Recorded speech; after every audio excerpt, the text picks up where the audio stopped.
Hello, everyone. Welcome to the Meet the Trialist podcast of the World Stroke Academy. I'm your host. My name is Octavio Pontes. I'm a neurologist and titular professor of neurology at the Ribeirão Preto Medical School, University of São Paulo. I'm also the editor-in-chief of the World Stroke Academy. And it's my pleasure today to have with me my good friend Ashkan Shoamanesh. Ashkan is associate professor of medicine in neurology at McMaster University, the Martha and Owen Boris Chair of Stroke Research and Care and founding director of the Hemorrhagic Stroke Research Program at McMaster, also a senior scientist at the Population Health Research Institute, and an expert in the field of hemorrhagic stroke and stroke prevention. And welcome. It's a great pleasure to have you today with me, Ashkan. The pleasure is all mine, Octavio. Thank you. All right. So, Ashkan, could you start delineating for us why factor 11, factor 11A inhibitors are a good target for stroke prevention? Yeah, it's an excellent question. Well, I guess the first question is, what's been the biggest impediment for increasing antithrombotic therapy for stroke prevention for our patients? And despite current guideline recommended treatments, we still have a large residual risk of about 6% in 1 year. And that's mainly bleeding, right? The more antithrombotics we add, particularly after a certain duration of time, we've seen in several trials that bleeding is increased and the benefits for stroke prevention become marginal, at which point there's net harm.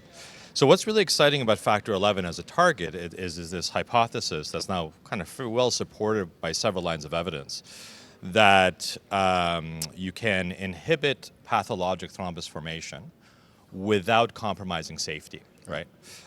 So you can get less ischemic strokes, hopefully, without excess and major bleeding.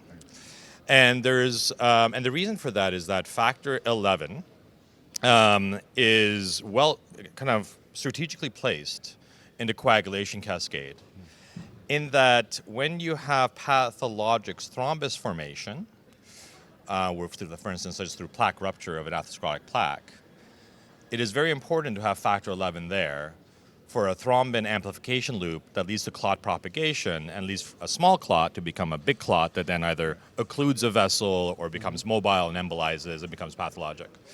On the other hand, when it comes to hemostasis, the tissue factor that's exposed to the circulation at the time of a vessel injury, for instance, is sufficient enough to create a big thrombin burst with only a very subsidiary minor role of factor 11 to actually stop bleeding. So in theory, and this is what we're hoping to prove with ongoing trials, is that by blocking factor 11 or 11A, you can prevent pathologic thrombus formation without compromising major bleeding. And we can talk about, if you're interested, about some of the background evidence that supports this. Right. For instance, the story is actually quite kind of interesting historically, because it emerged by observations in patients with hemophilia C, right? This is a nature's experiment where patients are born with factor 11 deficiency. And these patients are observed to have less ischemic stroke than the general population, less venous thromboembolism than the general population, and no really excess in spontaneous major bleeding or ICH, for instance, which is, of course, of great concern to us. And these patients are recognized during life because they have elevated APTT. Sometimes at times of trauma or surgery, they'll be noticed to have excess bleeding. And sometimes they can get bleed, and particularly when these procedures or injuries involve certain mucosa, where there's excess thrombolytic activity, like the nasal mucosa, genitourinary tract. But otherwise, they actually don't have major bleeding. So, and then based on that observation, there was animal studies that then looked at factor 11 as a target, Mendelian randomization studies looking at genetic polymorphism in those that have lower, not factor 11 deficiency per se as a clinical diagnosis, but just lower levels or higher levels of factor 11. They were able to replicate these associations, and then this has led to now several molecules being tested to target either factor 11A directly or factor 11 and 11A together. Absolutely. So can you review for us, Ashkan, give a quick overview on the ongoing trials for stroke prevention right now? Yeah, so currently for secondary stroke prevention of non-cardioembolic stroke, there's two large phase 3 trials that are ongoing. The one that we're leading through McMaster University and the Population Health Research Institute is the Oceanic Stroke Trial, which is testing asundexian, which is a direct oral factor 11A inhibitor. And that's at 50 milligrams once daily versus placebo. And this is going to be on top of background antiplatelet therapy. My colleague Mike Sharma earlier this week showed the baseline characteristics of this population, and actually 60% were planned to receive dual antiplatelet therapy. So this is going to be on top of that versus compared against placebo. And then these are patients with non-cardiomyopathic ischemic stroke or high-risk TIA presenting within 48 hours of symptom onset.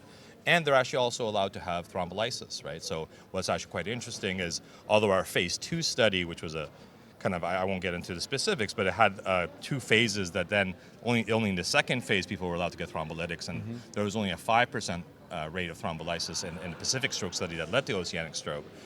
In oceanic stroke, we now have about 20% of patients that have thrombolysis.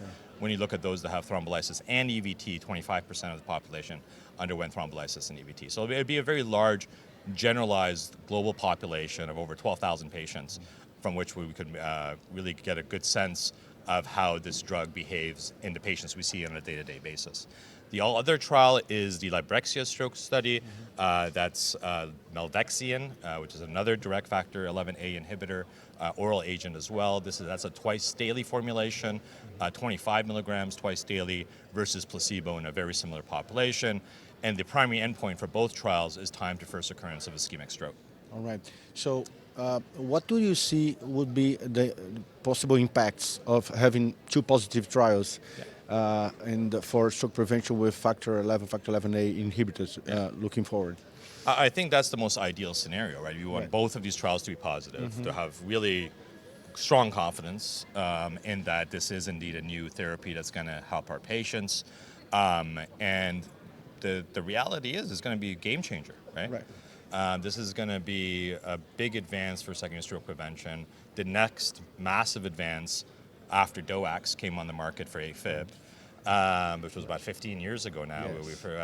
And it will really help us prevent stroke to a better degree. In a population that still has a gap, big gap in unmet need in terms of stroke prevention. As I mentioned, non-cardiovolic strokes. The rates of stroke at 1 year are about 7 to 8%. At 5 years, it's about 1 in 5 to 1 in 4 people will have another event, right?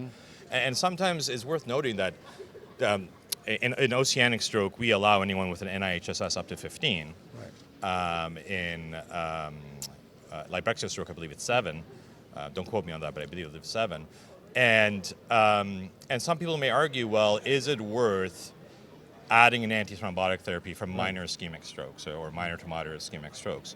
But actually, Thales had a really nice secondary analysis that showed that 70% or 2/3 of recurrent events in a minor ischemic stroke population leads to death and disability, right? So we're not just preventing minor strokes, we're preventing disabling lethal strokes that still have a large unmet need.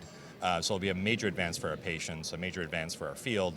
So I'm really excited to hopefully be able to present some positive results in the new year. Yeah, we're looking forward to that, Ashkan.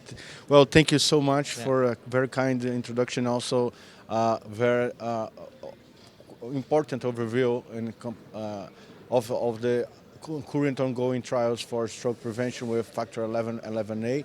I want to, we are all very excited to have you with us here today, and also we are very excited to have the results coming for stroke prevention. It's going to be possibly a game changer for a population that has a large unmet need in terms of strategy for stroke prevention. Thank you so much, Ashkan. Thank you, Octavio. Bye-bye.